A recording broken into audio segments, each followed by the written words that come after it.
my fellow readers. In this video I am going to talk about, probably should have had this one to begin with.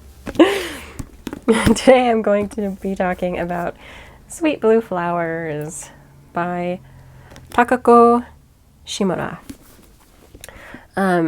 This is a Yuri series, which I actually borrowed from the library, so I do not own this. I have to return it. Hence, I'm going to give my review on it so I can bring it back where it belongs. This is a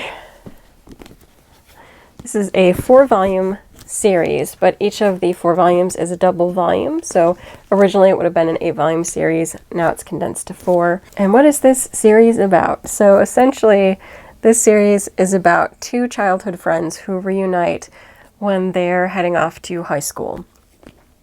So we have Fumi and Akira. Fumi is the tall brunette with glasses, and Akira is shorter. I mean, she's also a brunette, but it's done without toning in the actual manga. And how to describe what happens in this? So at the start of the book, they're both heading off to start their high school careers. Akira is going to Fujigaya Academy, Women's Academy, and Fumi is heading off to Matsuoka, Women's High School. So girls' high school? I don't know. So anyway, the 2 are heading to their respective high schools. They get on the train to go. I think when it starts, we're following more like Akira, and I think she gets kind of groped, so she moves and ends up next to this tall girl, and she notices that the girl starts looking disturbed and bothered, and so she's like, oh, is it a groper? And I think they get off at the same location, and I think she shares like her handkerchief or something. Anyway, it's just like a soft rekindling, and then they go their own ways because, like I said, they're going to different high schools. And so it follows them as they start high school. Each of them meets other, girls at their schools, and they talk about what clubs they're going to be joining in high school because they have to join a club. Akira pretty quickly ends up getting roped into the drama club at the Fujigaya Academy. Meanwhile, Fumi thinks that she's being recruited for the literature club, but instead she gets recruited for basketball. Like, there's this attractive tall girl, and she's like, hey, do you want to join my club? And she's like, yes, thinking it's the literature club. Finds out it's basketball, and so then she awkwardly has to tell the girl she really can't play basketball, and she doesn't want to be on the basketball team. And through a series of events, Fumi, first ends up discovering that girl that she met on the train was her childhood friend Akira, and the 2 families are like reconnecting. So the girls end up running into each other at, I believe, Akira's home first. And 2, they end up getting kind of roped together with the Fujigaya Drama Club, which is getting ready to do a production. And the girl that Fumi met used to act and be a student at that school, and so they've asked her to come help out and play a character there. And then Fumi gets roped into helping or going along. I don't know, it's a whole thing. And so really throughout the first volume, we just see like that initial introduction of the 2 characters. And the drama also like immediately starts, like right off the bat.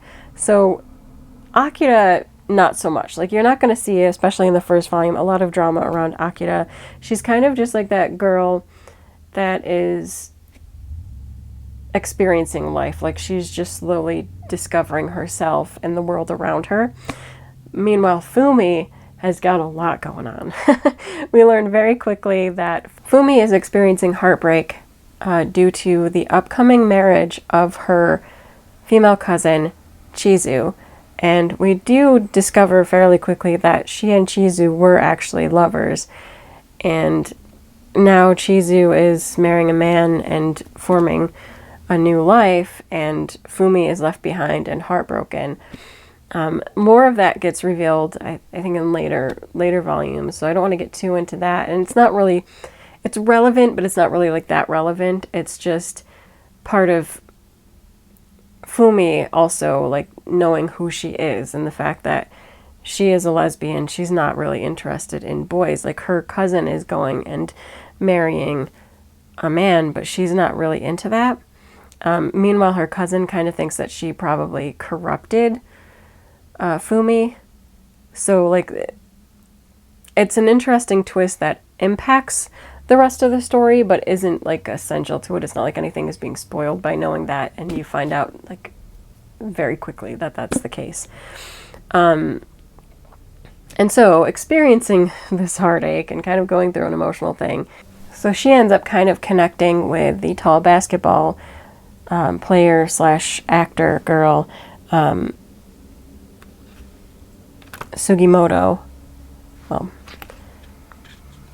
it's Kyori Sugimoto, but anyway, they end up, when they go to help out the drama club, having kind of a flirty thing happen, and very quickly the two end up falling into a relationship.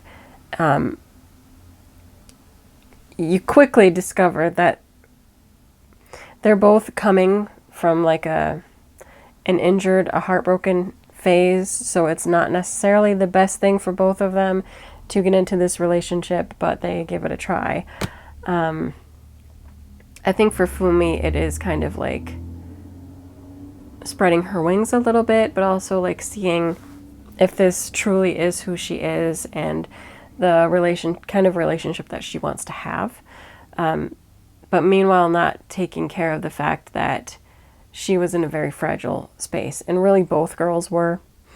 And so probably not the best time to start a relationship. And Sugimoto has got a lot of things going on too. The biggest issue with Sugimoto that she's trying to recover from is she also is dealing with heartbreak. And this is the whole reason why she's at the girls' school instead of the women's academy. She was a student at the women's academy, and she formed a crush on her teacher slash club. What do they call it? Club advisor? Club advisor? She formed a crush on her teacher slash club advisor, who also just happens to be her older sister's fiance. And so she knew that the relationship wouldn't really go anywhere, but she does end up, I believe she ended up actually confessing, but then had to deal with that, like knowing she was going to be heartbroken because he's in love with her sister. She leaves school and tries a totally different path. Like she stops doing drama and, goes into sports. And so, as I said, both of those girls are coming from very fragile places, and they kindle this relationship with each other, but you kind of know that's shaky ground to be on. And there's a fourth main character girl, Kyoko, who I actually loved Kyoko's story. I thought it was a very engaging part. Kyoko has been kind of obsessed with Sugimoto, to the point where she will copy her hair and everything. But you do get more of Kyoko's story and kind of why she is the way that she is. Kyoko actually has been betrothed to Ko, a friend of the family's son, since they were both really little. And at first you think that this is something that she doesn't want, and that maybe Ko is a big playboy, because there's talk when the whole gang gets together that he might pursue Akira. But that story is a lot deeper, and I'm not going to give it away, but that was one of my favorite parts of this whole series. And since she's not really the main character, because really the two main characters are Fumi and Akira, you only get it in snippets. But man, I loved it. I thought it was so intriguing, what was going on with them and what would happen in the future. And what happened in the past. Why like, what's going on with that whole situation? It wasn't what I was expecting. I loved that one. All of the other stories are very interesting, and of course, Fumi and Akira's story is really the heart of it, and it's, you know, are they just going to be friends, or is there more there than being friends? It's about really that whole self-discovery issue and coming of age. And yeah, this is just a really good series that I would recommend to pretty much anybody because there is so much going on. The author of this is also the author of Wandering Sun, which is a fantastic work, really, that takes a look at transgender youth. And I think it's also fascinating just on the level of the cultural differences between like Japan and the Western style, more of like how we are in America, which is also not always the best. But I do find it interesting just culturally, like some of the differences or how people are seen or perceived.